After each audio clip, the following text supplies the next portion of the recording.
মাদ্রাসা শিক্ষকও আছে, তাদেরকেও অভিনন্দন। মঞ্চে উপবিষ্ট শিক্ষক ঐক্য মঞ্চের বা এই বঞ্চিত শিক্ষক শিক্ষাকর্মীদের যে যৌথ মঞ্চ, যার নেতৃত্বে নবান্ন অভিযান মতো একটা ঐতিহাসিক কর্মসূচি আমরা নিয়েছি, তাদের সকলকে সংগ্রামী অভিনন্দন। এবং আজকে পুরুলিয়া জেলাতে এসে সত্যি আমি একটু অবাক হচ্ছি যে শিক্ষক ঐক্য মুক্ত মঞ্চের বলিষ্ঠ নেতৃত্ব, পৌরসভার আমাদের প্রিয় শিক্ষিকা এবং সকলের প্রিয় নেত্রী মিতাদি আমাদের মধ্যে উপস্থিত আছে। আমি পূর্ববর্তী সভায় বা বিভিন্ন সভায় আমার বক্তব্যের মাঝখানে বর্তমান রাজ্য রাজনীতি এবং রাজনীতিদের বিরুদ্ধে কিছুটা সমালোচনা শুনে যা বাস্তব সত্য সেই কথাটা বলি, কিন্তু মিতাদির সম্পর্কে বলতে গেলে এরকম আরও কিছু মানুষ আছে বলে আজও কিছু রাজনৈতিক ব্যক্তিরা যতই খারাপ হোক না কেন, এই মানুষগুলোর জন্য তারা কিন্তু তাদের মুখ রক্ষা করে। মিতাদি পুরুলিয়া জেলার আমাদের সংগঠনের অবশ্যই তো সক্রিয় সদস্য এবং নেত্রী, তার সঙ্গে পুরুলিয়ার যে পৌরসভার একজন কাউন্সিলর এবং বামপন্থী কাউন্সিলর, এবং তার যে অবদান এখনো পর্যন্ত, যে বামপন্থার প্রকৃত বিকাশ এবং বামপন্থীরা কেমন হয়। মমতা বন্দ্যোপাধ্যায়ও নিজেকে বামপন্থী বলে, কিন্তু সত্যি মিতাদির না দেখলে বিশ্বাস হতো না। এখনো পর্যন্ত স্ট্যান্ডিং জেতা কাউন্সিলর, অনেক এই সময়কালে যে ঘোড়া কেনা বেচা, যে নোংরা রাজনীতির শিকার হয়, যে টাকার বিনিময়ে দলবদল হয়, সবটার ঊর্ধ্বে আজকে মিতাদিকে আমি সশ্রদ্ধ প্রণাম যে এরকম কিছু মানুষ আছে বলে আমরা কিন্তু আরও শব্দ করি। এই মিতাদি আমাদের মধ্যে আছে। যাই হোক, শিক্ষক ঐক্য মুক্ত মঞ্চের একটা অলঙ্কার। এরকম বিভিন্ন পেশার বিভিন্ন রাজনৈতিক মতাদর্শের মানুষ শিক্ষক ঐক্য মুক্ত মঞ্চে যুক্ত হয়েছে। তার একটাই কারণ, শিক্ষক ঐক্য মুক্ত মঞ্চ একটা রাজনৈতিক নিরপেক্ষ মঞ্চ, দাবি আদায়ের মঞ্চ। শিক্ষক ঐক্য মুক্ত মঞ্চ পেশাগত দাবিতে শাসকের চোখে চোখ রেখে লড়াই করার একটা মঞ্চ। গত 1 বছর ধরে শিক্ষক ঐক্য মুক্ত মঞ্চ তৈরি হয়েছে এবং তার কর্মপদ্ধতি, তার তৎপরতা, তার বলিষ্ঠ নেতৃত্ব, তার লক্ষ্য স্থির রেখে দাবি আদায়ের চরম লড়াই গোটা রাজ্যে আজকে প্রাসঙ্গিক করে দিয়েছে। বিগত দিনে এবং আগামী দিনে বহু শিক্ষক সংগঠন আছে, তারা নিজের মতো করে চেষ্টা করেছে। শিক্ষক ঐক্য মুক্ত মঞ্চ গঠন করার উদ্দেশ্য ছিল যে 2011 সাল থেকে 2020 শিক্ষাক্ষেত্রে নৈরাজ্য, শিক্ষক নিয়োগে দুর্নীতি থেকে শিক্ষকদের বেতন বঞ্চনা, শিক্ষক আন্দোলনের উপর বল প্রয়োগ, লাঠিচার্জ, সবটার বিরুদ্ধে কোনো না কোনোভাবে যেন শিক্ষক আন্দোলন সংগঠিত হচ্ছিল না। ফলে আমরা গুটিগত প্রাথমিক শিক্ষক এবং আরও কিছু শুভানুধ্যায়ী তাদের পরামর্শ নিয়ে মনে করেছি যে একটা শিক্ষক সংগঠন নিরপেক্ষ তৈরি করা প্রয়োজন, যারা কেবলমাত্র নিজেদের দাবির পক্ষে থাকবে, সামাজিক দায়িত্ব পালন করবে, কিন্তু কোনো রকম পলিটিক্যাল দলের দ্বারা প্রভাবিত হবে না এবং কোনো রাজনৈতিক নেতার দ্বারা টিকি তাদের বাঁধবে না। এবং উদ্দেশ্য কী ছিল? উদ্দেশ্য ছিল শিক্ষক ঐক্য মুক্ত মঞ্চ অন্য কোনো সংগঠনের বিরোধিতা করবে না, শুধুমাত্র তাদের নিজেদের কার্যকারিতার মাধ্যমে তারা অন্য আন্দোলনকারী বা অন্য সংগঠন যারা শিক্ষক আন্দোলন করতে এই সময়কালে ভয় পাচ্ছে বা দাবিগত আদায় করতে পারছে না, নিজেদের কার্যক্ষমতায় তাদেরকে অনুপ্রাণিত করবে, উৎসাহিত করবে এবং একটা পজিটিভ ক্যাটালিস্টের ভূমিকা পালন করবে। কিন্তু আজকে দিনে দাঁড়িয়ে যেটা শিক্ষক ঐক্য মুক্ত মঞ্চ পরপর কতগুলো সফল আন্দোলন করার পরে মনে করেছি যে 2011 সালের মুখ্যমন্ত্রী ক্ষমতায় আসার আগে যে প্রতিশ্রুতিগুলো দিয়েছিলেন, যে রাজধর্ম পালন করার কথা বলেছিলেন, তিনি সেই রাজধর্ম পালন করতে ব্যর্থ হয়েছে। প্রথম 5 বছরের টার্মে বাংলার মানুষ তাকে সুযোগ দিয়েছিল, দ্বিতীয় 5 বছরের টার্ম এসে প্রায় শেষ পর্যন্ত কিন্তু তিনি তার রাজধর্ম পালন করতে পারেনি।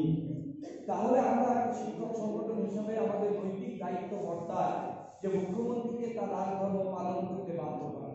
ফলে সময়ের দাবি মেনে বঞ্চিত সমস্ত শিক্ষক শিক্ষাকর্মী ও শিক্ষকদের আমরা একত্রিত করার চেষ্টা করছি এবং সেই একত্রিত করে আমরা একটা ঐতিহাসিক শিক্ষক আন্দোলনকে উপহার দিতে চলেছি। তার সঙ্গে সঙ্গে সেই শিক্ষক আন্দোলন এমন আন্দোলন হবে গণতান্ত্রিক পদ্ধতিতে, যাতে প্রত্যেকটা রাজনৈতিক দল সেই শিক্ষক আন্দোলন থেকে শিক্ষা নেয় যে শিক্ষকরা সমাজ গড়ার কারিগর, শুধুমাত্র বইয়ের পাতায় বা কথিত শব্দে নয়। শিক্ষকরা আগামী দিনে তার কর্মসূচির মাধ্যমে, গণতান্ত্রিক পদ্ধতিতে আন্দোলনের মাধ্যমে, তার দাবি আদায়ের মাধ্যমে, তাদের ভাবনা চিন্তার মাধ্যমে সেটা বাস্তবায়িত করবে।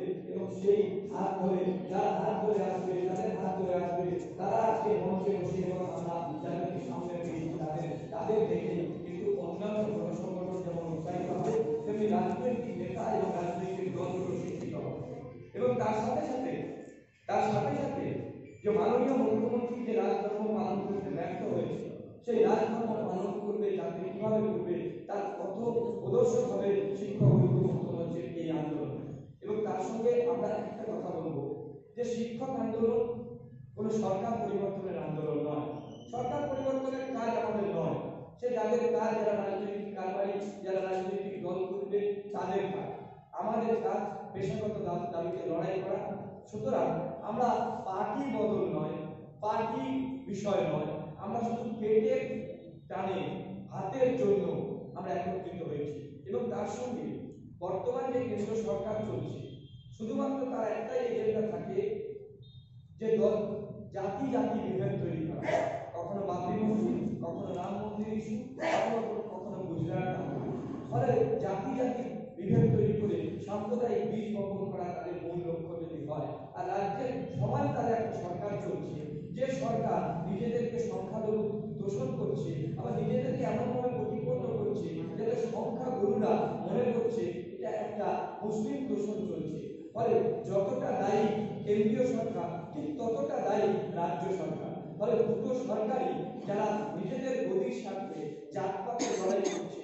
শিক্ষক ঐক্য মুক্ত মঞ্চ আগামী 11 জানুয়ারি যে লড়াই করবে, যে লড়াইয়ের মাধ্যমে দাবি আদায় হবে, সেখান থেকে এই দুটো সরকারকে বা দুটো দলকে আমরা শিক্ষা দেব যে জাতপাতের বিরুদ্ধে আমাদের লড়াই, ভাতের জন্য আমাদের লড়াই। অর্থাৎ আগামী দিনে যে পথে এগিয়ে চলবে এই যে শিক্ষক আন্দোলন অনেকগুলো দিক খুলে দেবে। এবং সেই আন্দোলনের মাধ্যমে আমরা নিশ্চিত যে আগামী দিনে আমরা সফল হব। এবং সেই কারণে শিক্ষক ঐক্য মুক্ত মঞ্চ গোটা রাজ্যের প্রতিটা জেলায় 3রা নভেম্বর থেকে আমরা উত্তরবঙ্গ মুর্শিদাবাদ থেকে শুরু করেছি। মুর্শিদাবাদ শেষ করে আমরা 15 তারিখ দক্ষিণবঙ্গে ফিরেছি এবং আমরা 21 তারিখ থেকে পূর্ব মেদিনীপুর থেকে শুরু করে আজকে 24 তারিখ পুরুলিয়ায় প্রস্তুতি মিটিং করছি। আগামীকাল বাঁকুড়ায় মিটিং, পরের দিন পূর্ব বর্ধমান, তারপরে এখানে মিটিং হতে হতে 5 তারিখ আমাদের শেষ হচ্ছে। আবার আমরা 7 তারিখে প্রত্যেকটা জেলায় জেলা শাসকের কাছ থেকে আমরা ডেপুটেশন দেব। এবং পুরুলিয়া জেলা শাসকের কাছে যে ডেপুটেশনের ডেট আমরা করেছি, আজকে নেতৃত্ব যারা আছে বিভিন্ন সংগঠনের তাদের উদ্দেশ্যে বলছি যে আগামী 28শে ডিসেম্বর পুরুলিয়া জেলা শাসকের কাছে শিক্ষক ঐক্য মুক্ত মঞ্চের ডেপুটেশন। আমরা আমাদের উদ্দেশ্য কি? মাননীয় মুখ্যমন্ত্রীকে রাজধর্ম পালন করা। আমাদের উদ্দেশ্য কি? প্রত্যেকটা জেলায় সমস্ত শক্তি দিয়ে বঞ্চিত শিক্ষক শিক্ষাকর্মী একত্রিত করে গণতান্ত্রিক পদ্ধতিতে আমরা জেলা শাসকের কাছে আমাদের দাবিপত্র পাঠাবো। দাবিপত্র পাঠাবার উদ্দেশ্য হলো ডিএম থেকে আমাদের কাছে সিএম এর কাছে যাতে এই দাবিপত্র যায়। তাই আপনারা যারা নেতৃত্ব আছেন তারা নিজের ব্লকে গিয়ে মিটিং সংগঠিত করবেন এবং সেখানে বেশি পরিমাণ বঞ্চিত শিক্ষক শিক্ষাকর্মীদের একত্রিত করে জেলা শাসকের দপ্তর অভিযান সফল করবেন। আমরা মনে করি যে জেলা শাসকের দপ্তরের অভিযানগুলো সফল হলে নিশ্চিতভাবে মাননীয় মুখ্যমন্ত্রী গণতান্ত্রিক আন্দোলন থেকে যিনি উঠে এসেছেন, যিনি আন্দোলনের নেত্রী হিসাবে পরিচিত, তিনি এত বড় ঐতিহাসিক শিক্ষক আন্দোলনকে মান্যতা দিয়ে আমাদের সঙ্গে বৈঠক করে আমাদের দাবি আদায় করবে। আমাদের মূল দাবি হলো সমকাজে সমবেতন যেটা সুপ্রিম কোর্ট নির্দেশ দিয়েছে, অথচ রাজ্য সরকার বা কেন্দ্র সরকার কোনো রকম উদ্যোগ নিচ্ছে না। আবার আশ্চর্যজনকভাবে যখন সুপ্রিম কোর্ট নির্দেশ দেয় যে বাবরি মসজিদের জায়গায় রাম মন্দির তৈরি হবে, তখন কেন্দ্রের প্রধানমন্ত্রী দেশের প্রধানমন্ত্রী নরেন্দ্র মোদী কোভিড পরিস্থিতি উপেক্ষা করে শুধুমাত্র দলীয় স্বার্থে সেই রাম মন্দিরের ভিত্তি স্থাপন করলো। আবার সুপ্রিম কোর্ট যখন নির্দেশ দিল যে সিঙ্গুরের জমি ফেরত দিতে হবে, তখন রাজ্যের মুখ্যমন্ত্রী তার রাজনৈতিক স্বার্থে 90% যে কারখানা, সেই কারখানা যুবকদের স্বপ্ন ধূলিসাৎ করে তার উপর বুলডোজার চালিয়ে সেই কৃষি জমি ফেরত দিল, যেটা এখন চাষযোগ্য নয়। অর্থাৎ সুপ্রিম কোর্টের নির্দেশকে হাতিয়ার করে রাজনৈতিক স্বার্থে কেন্দ্র এবং রাজ্য সরকার তারা কিন্তু তাদের গরিব রক্ষার জন্য তার কর্মসূচি রূপায়ণ করছে এবং সুপ্রিম কোর্টের অর্ডারটা ইমপ্লিমেন্ট করছে। আবার সেই সুপ্রিম কোর্ট যখন রায় দিল যে শিক্ষক শিক্ষাকর্মী সহ চুক্তিভিত্তিক কর্মীদের সমকালীন সমবেতন দিতে হবে, রাজ্য এবং কেন্দ্র সরকার তৎপরতা দেখাচ্ছে না। ফলে সুপ্রিম কোর্টের রায়কে মান্যতা দেওয়ার জন্য ঐতিহাসিক নবান্ন অভিযানের মাধ্যমে আমাদেরকে একত্রিত হতে হবে। এটা অত্যন্ত দুর্ভাগ্যজনক বিষয় যে সুপ্রিম কোর্টের রায়কে এরা মান্যতা দিচ্ছে না। আসলে বুঝতে হবে, যারা রাজনৈতিক কারবারি, যারা সরকার চালায়, তারা শুধুমাত্র তাদের স্বার্থ দেখে। তাই শিক্ষক ঐক্য মুক্ত মঞ্চ শুধুমাত্র নিজেদের দাবিকে একত্রিত করে নিজেদের শক্তি বলে তার কোনো রাজনৈতিক দলের কাছে টিকিয়ে না বৃদ্ধি করে আগামী দিনে আন্দোলন করবে। এবং আমরা নিশ্চিতভাবে যে জেলা ডেপুটেশনের মাধ্যমে এবং নবান্ন অভিযানের মাধ্যমে প্রত্যেক সংগঠনের যে নিজ নিজ দাবি, সেই দাবি আমরা আদায় করতে পারবো বলে আমরা বিশ্বাস করি। এবং আমাদের দাবিটা কি? আমাদের দাবিটা সমকালীন সমবেতন। আমাদের দাবিটা কি? যে স্থায়ীকরণ। আমাদের দাবিটা কি? বেতন কাঠামো। আমাদের দাবিটা কি? পেনশন ভাতা প্রদান।